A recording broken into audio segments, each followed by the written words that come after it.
warahmatullahi wabarakatuh.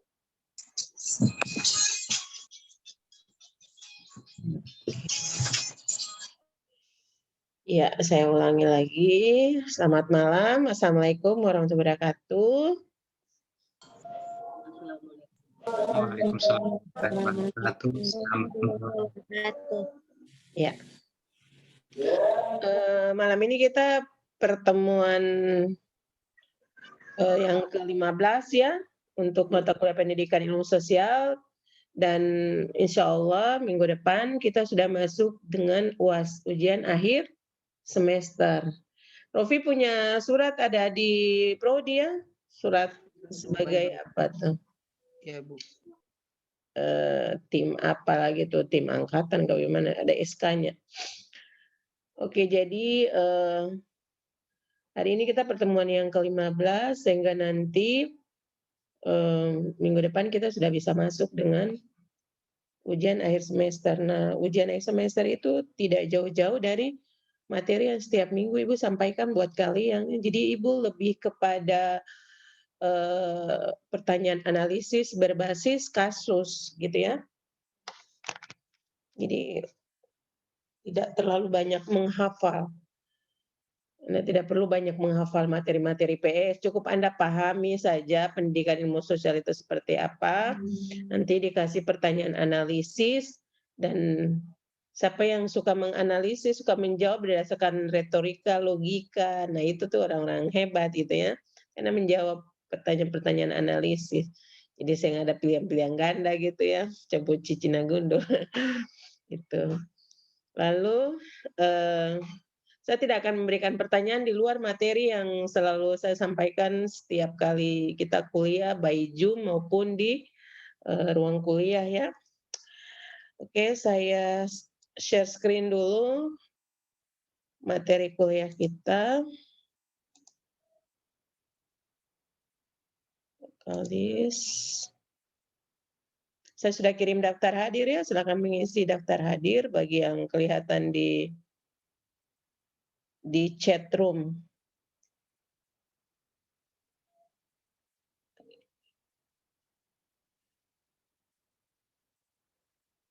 Pendidikan. Ibu, daftar hadirnya belum terbaca di saya punya, Ibu. Ya mungkin baru masuk ya, nanti saya kirim ulang. Pendidikan. Iya, Ibu.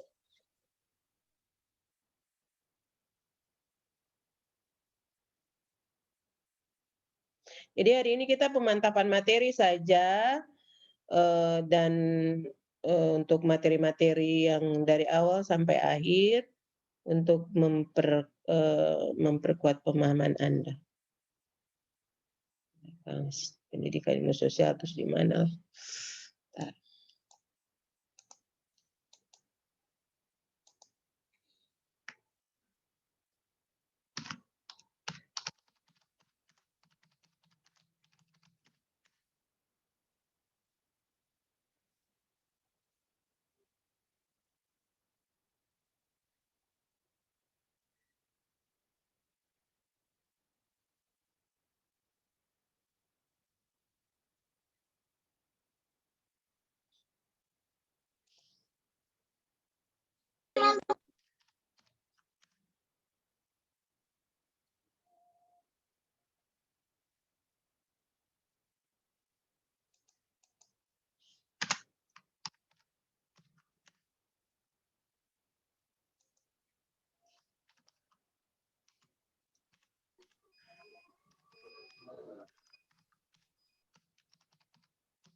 Sepertinya saya punya PPT tertinggal di laptop ya, di komputer ini tidak ada. Saya tayangkan materinya saja ya.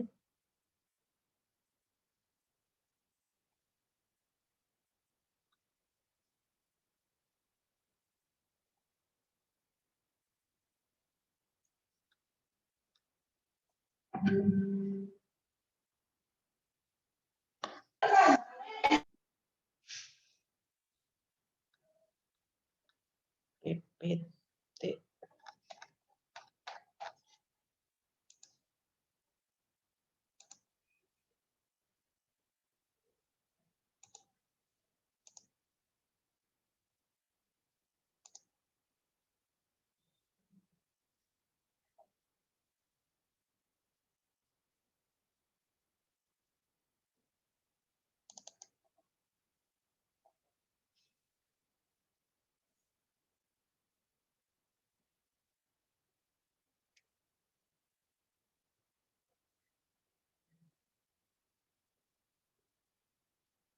Masih loading ya, ditunggu aja.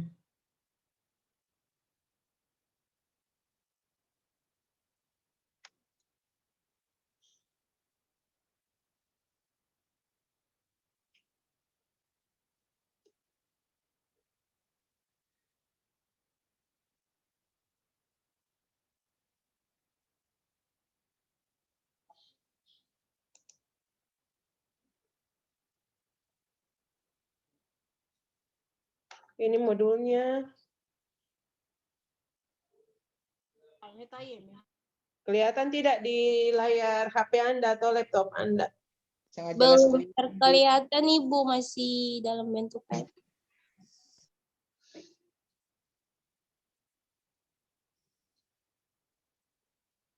Di komputer saya sudah kelihatan ya.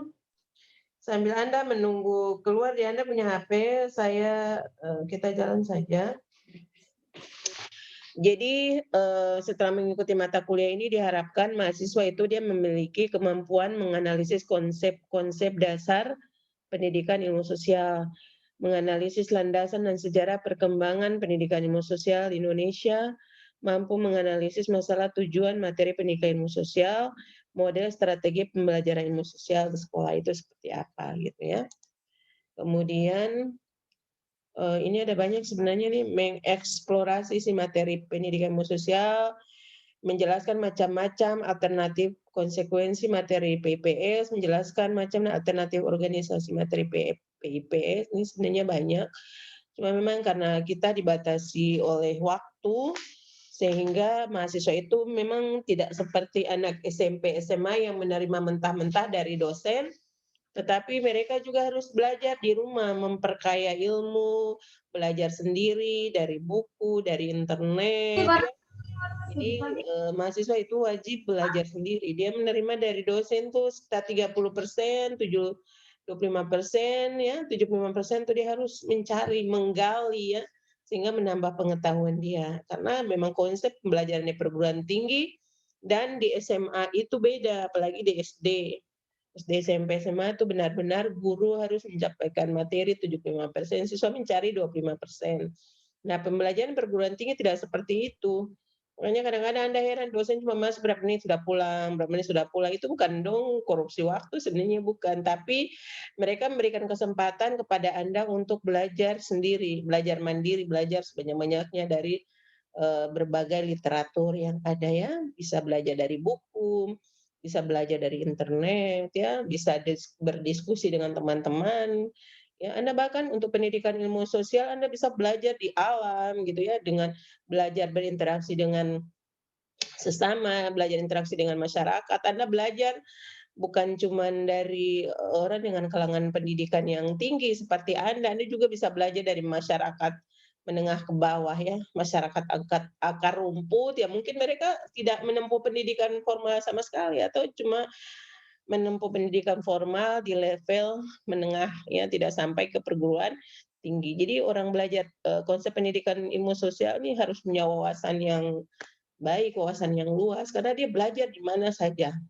Ya, dia belajar di mana saja dia berada, dia belajar di mana saja. Bahkan Anda belajar dari abang beca ya, belajar dari orang jualan-jualan di pasar. Anda belajar bagaimana kehidupan masyarakat itu seperti apa.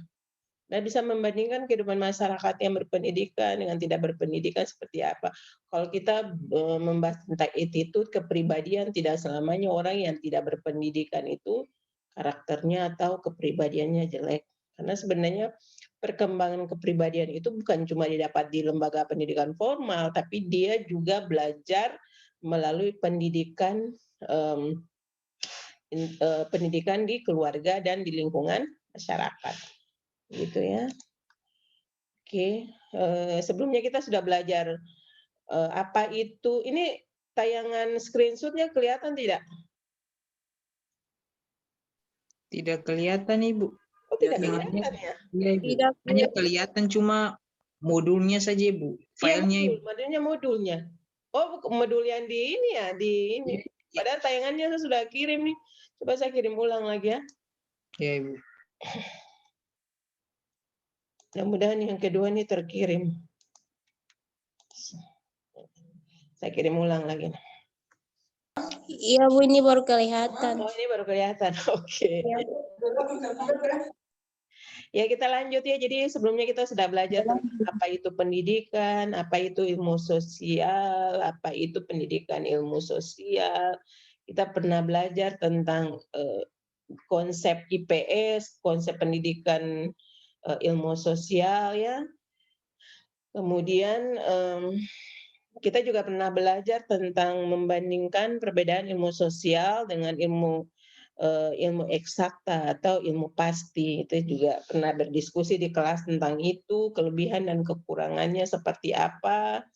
Kita sudah pernah belajar. Jadi saya yakin dan percaya ketika teman-teman presentasi di kelas, teman-teman yang lain juga pasti paham dan dengan pertanyaan yang sama, mereka pasti menguasai jawaban-jawaban dari kelompoknya maupun memahami presentasi dari kelompok yang lain gitu ya. Kira-kira di pendidikan ilmu sosial tuh rumpun pelajaran atau bidang studi mana yang masuk itu ya, kita tahu bahwa ada ekonomi, ada geografi, sejarah, gitu ya, ada PKN ya. PKN ini sebenarnya masuknya di humaniora gitu ya, tetapi ketika sudah di perguruan tinggi dia masuknya di PS ya, ilmu sosial. PKN ini agak berbeda dengan ekonomi. Ekonomi itu sudah pasti cuma belajar ekonomi saja, geografi cuma belajar geografi, sosiologi cuma belajar sosiologi, gitu ya. Antropologi cuma belajar antropologi. Itu semuanya tuh berada dalam kawasan ilmu sosial ya. Itu semua berada kawasan ilmu sosial.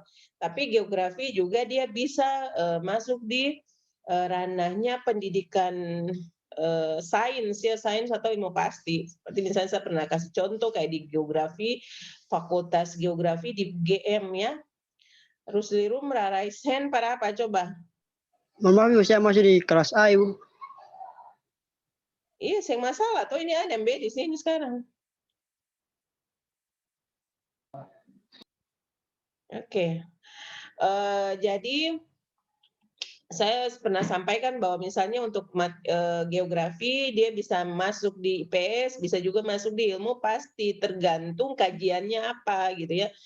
Kalau kajiannya tuh berbasis ilmu sosial, maka dia adanya di ranah pendidikan ilmu sosial atau disiplin ilmu sosial. Tapi kalau misalnya dia membahas ilmu pasti ya, misalnya ilmu bumi, antariksa, macam-macam. Nah, itu bukan bagian dari ilmu sosial.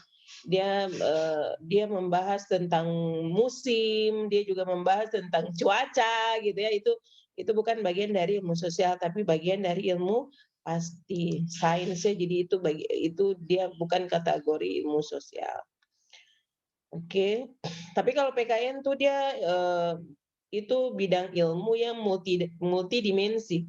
Dia mempelajari semua disiplin ilmu ya. Ilmu sosial itu dia belajar semua ya. Makanya pendidikan ilmu sosial itu dia kayak ilmu. Dia bisa masuk di ekonomi, bisa masuk di geografi, dia bisa masuk sosiologi, antropologi, bahkan masuk di wilayah ranah hukum gitu ya. Jadi Anda kuliah di PPKN tidak rugi ya, Anda kuasai semuanya karena PPKN ini materi pelajaran yang multidimensi. Nah, kemudian di sini kita lanjut ya. Nah, ada fenomena-fenomena sosial, gejala-gejala sosial yaitu berkaitan dengan kegiatan manusia baik secara individu maupun secara kelompok juga kita sudah pernah belajar ya. Kemudian ini ilmu sosial mencakup sosiologi, antropologi, psikologi, ini kita sudah bahas tadi, ini masih awal-awal ya, ini juga masuk pendidikan ilmu sosial. Kemudian pendidikan ilmu sosial dan ilmu sosial ya. Satu menggunakan kata pendidikan, satu menggunakan ilmu sosial. Kalau kita di sini belajar pendidikan ilmu sosial karena kita bagian dari calon guru. Jadi kita belajar ilmu sosial. Saya kasih contoh ya, misalnya dosen-dosen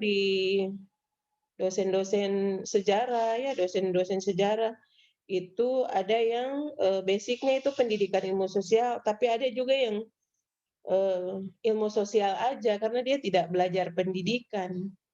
Dia ilmu murni gitu ya, sejarah murni, ada juga sejarah pendidikan. Sejarah IPS, ada yang IPS sejarah murni, ada yang pendidikan sejarah. Ekonomi juga seperti itu. Ada yang ekonomi murni, ada yang ekonomi pendidikan. Makanya dosen-dosen itu kalau misalnya dia ambil S2, S3, ada yang diambil di IKIP gitu ya. Kalau di IKIP berarti dia basicnya adalah pendidikan ekonomi, pendidikan sejarah, pendidikan geografi. Tapi kalau dia ambil di ilmu murni, dia ambil tuh misalnya dia ambil di Universitas Indonesia, ya S2, S3, S1, UI, diambil UGM, diambil Universitas Pajajaran, ya Universitas Parahyangan gitu. Pasundan ya dan lain-lain, berarti itu dia bukan berbasis pendidikan. Kalau Anda nih berbasis pendidikan karena Anda kuliah di FKIP ya.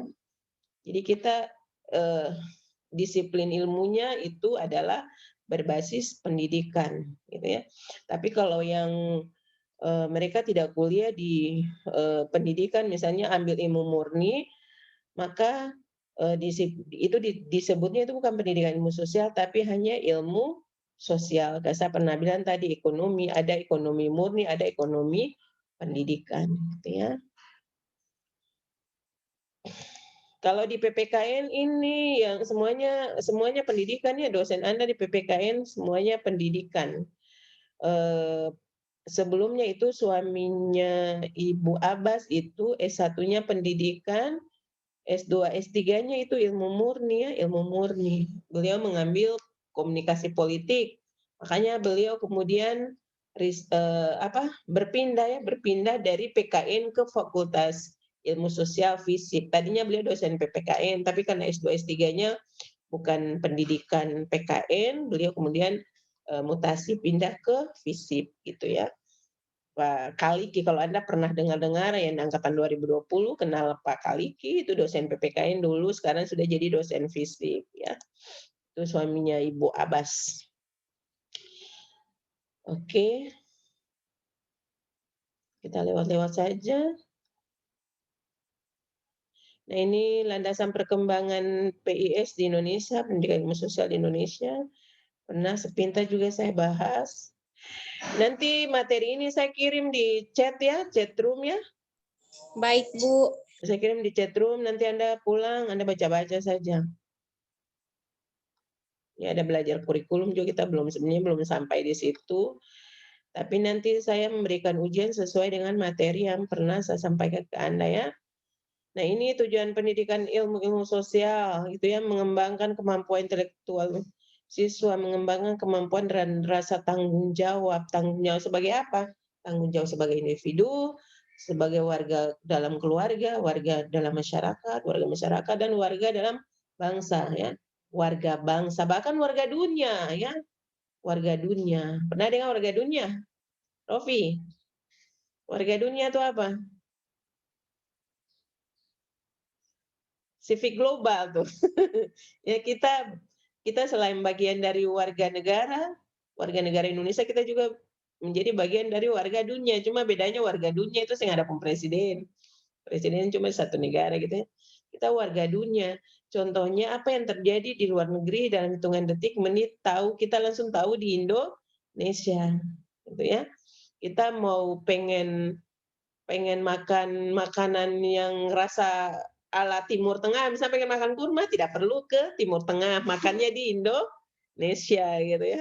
Tinggal pergi ke toko saja, pengen pakai baju ala-ala India, tidak perlu ke India, beli aja di toko India yang ada di Indonesia. Kita semua sebenarnya adalah warga dunia, bahkan Anda pingin berkomunikasi dengan bule-bule, tidak perlu berhadapan dengan mereka. langsung saja lewat media sosial kita sudah bisa bercakap, berkomunikasi dengan orang di luar negeri. Jadi kita ini adalah warga dunia. Apa yang terjadi di luar negeri, misalnya ketika yang terjadi kemarin di Palestina gitu ya. Nah, itu menjadi menjadi ditanggapi oleh negara-negara di luar Palestina gitu ya. Ada aksi-aksi sosial ya. Aksi kepedulian seperti itu. Nah, itu contoh kita adalah warga dunia. Ya, kasus-kasus seperti Arab Spring dulu yang kemudian berdampak secara global ke negara-negara lain juga mempengaruhi, dan contoh yang terakhir ini seperti virus Koronces ini. Nah, di Cina yang tadinya awalnya di Wuhan, kemudian dalam hitungan bulan, hari, menit mungkin dia sudah tersebar ke seluruh dunia ya. Nah, ini contoh. Kita juga merupakan bagian dari warga dunia, sipil global. Gitu ya. Oke. Saya tidak lama-lama ya karena sudah malam juga, saya capek, Anda juga capek. Kita mengulang-ulang saja materi-materi sebelumnya supaya nanti di ujian akhir semester itu Anda lebih ini ya, lebih paham lagi. Nah, terakhir ini konsep dalam disiplin sosial sangat abstrak. Konsep yang digunakan sedemikian abstrak sehingga kadang-kadang digunakan istilah konstruk atau konstruk untuk menyatakan bahwa konsep terbentuk sebagai hasil pemikiran abstrak. Nah, misalnya contoh konsep sejarah, ada fakta, waktu, ruang, sumber, penafsiran, cerita sejarah, peristiwa, pelaku sejarah, hukum sebab akibat, kronologi, artefak. Artefak itu apa? Coba Rusli. Artefak itu apa? Saya tahu. Ya, Bu. Emri, artefak itu apa? Vivin.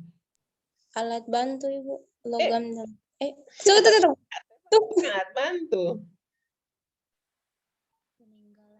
Artefak itu barang-barang bersejarah ya, barang-barang bersejarah. Namanya artefak. Oh iya, Bu.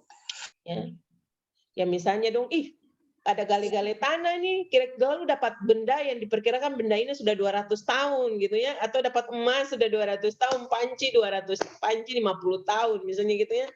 Dapat benda-benda purbakala, itu namanya artefak gitu ya. Iya, Bu. Ada juga konsep geografi, misalnya fakta geografi, ruang waktu, distribusi macam-macam. Konsep ekonomi, fakta ekonomi, keinginan, sumber, distribusi, dan lain-lain.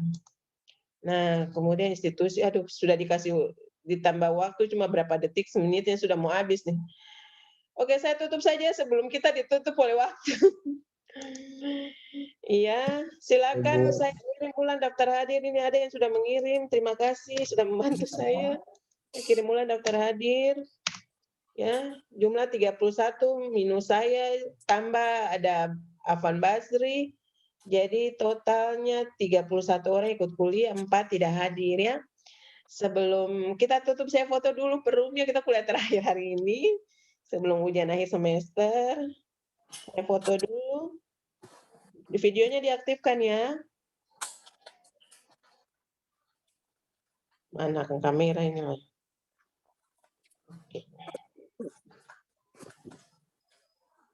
Saya tutup sebelum 1, 2, 3 senyum ya.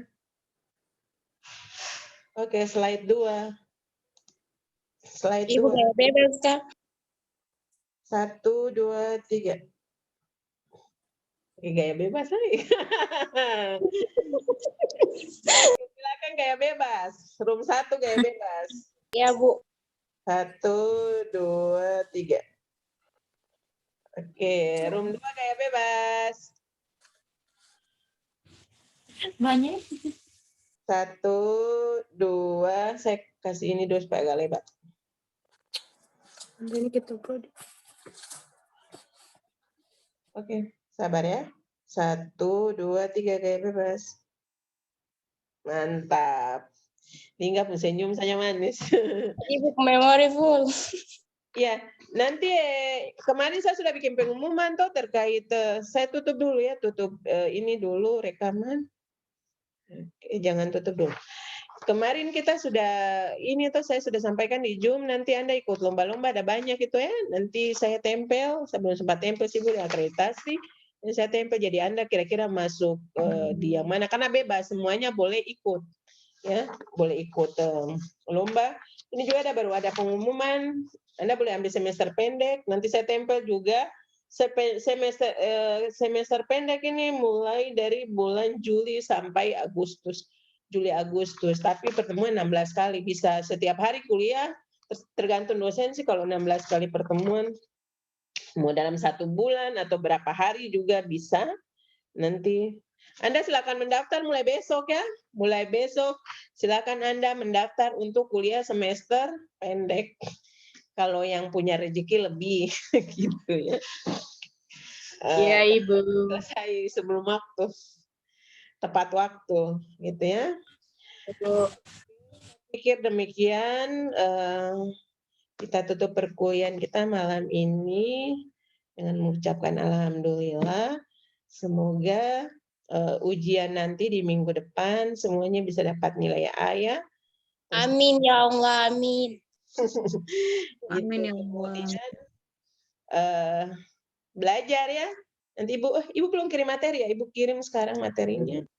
Ibu, terus terkait yang untuk lomba ini kan perlu bukti KTM-nya. Iya, Anda Kira sudah berapa KTM lama? tuh? Sudah Ibu, daftar gimana? nama, Bu, tapi belum Daftar ambil nama, KTM-nya. Kayaknya lama KP, Bu. Oh, KTM tuh sehari saja mau. Nanti saya urusakan kalau dong lama. Iya, Saya bilang Bu. ada mau ikut lomba, Kasih, jadi Bu. mau Udah mau 1 minggu ya, Bu. Kemarin udah lapor nama itu. Iya, Ibu. Iya, sudah 1 minggu. 1 minggu. Oh, 1 minggu ya. Itu saya ada kirim daftar adil tuh ya. Tadi saya kirim di Rofi punya, padahal saya kira di Everyone. Oke, kemudian saya kirim file ya. Saya kirim file di sini atau sudah nanti saya kirim di WhatsApp saja ya. Takutnya di sini tiba-tiba ini mati Anda sempat download lagi. Saya kirim materi nanti di WA saja. Yang penting itu daftar adilnya diisi sebagai bukti Anda kuliah dari saya karena saya harus lapor juga ke fakultas. Ya, Bu. Demikian. Ada yang mau bicara? Tidak ada, Ibu. Tidak ada. Kalau tidak ada semangat. Oke, sudah ya semuanya. Selamat malam. Assalamualaikum warahmatullahi wabarakatuh. Waalaikumsalam warahmatullahi wabarakatuh. Assalamualaikum.